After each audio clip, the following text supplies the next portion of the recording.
Voici une planche d'étiquette en acrylate. L'acrylate est un plastique technique bicouche. Sur le dessus, on a une couche noire dans cet exemple et une couche blanche en dessous.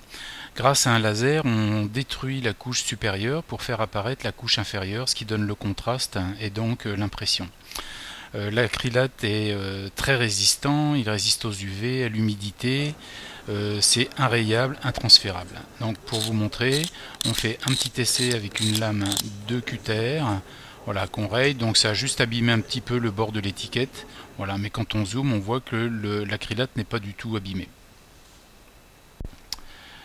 Donc ici on est isolé sur un document technique l'étiquette qui normalement va être collée sur le matériel. Donc on peut voir le QR code qui fait 15 mm par 15 mm avec sa référence en dessous puisque chaque QR code est unique et peut être attribué à un matériel. Donc on peut lire les QR codes en entreprise via une douchette reliée à un PC, mais quand on est sur le terrain, il suffit d'utiliser un simple smartphone. Donc avec une application de lecture de QR code telle qu'on en trouve des milliers sur Apple Store ou sur Google Play. Donc ici Enigma qui est une bonne application. Donc on scanne le QR code qui va faire apparaître sur l'écran du smartphone instantanément les informations que le propriétaire du matériel a saisies pour son matériel.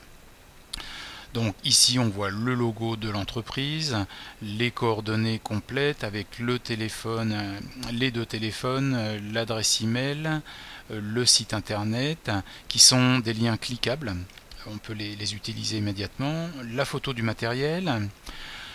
Ensuite on voit qu'il y a une première zone d'identification du matériel avec la catégorie, sous-catégorie, marque, modèle, numéro de série, date d'achat, société de maintenance avec les coordonnées du technicien, le service auquel le matériel est rattaché, son lieu de stockage, une notice d'utilisation donc en fichier PDF qu'on peut télécharger instantanément, un lien également vers le site internet du fabricant pour aller chercher des informations, voilà, qui apparaît instantanément aussi.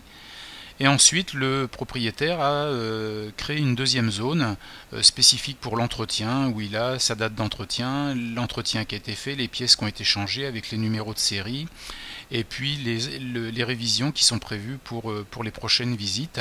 Et on a de nouveau un lien vers un site et un lien vers une notice d'utilisation, et celle-ci comporte 25 pages.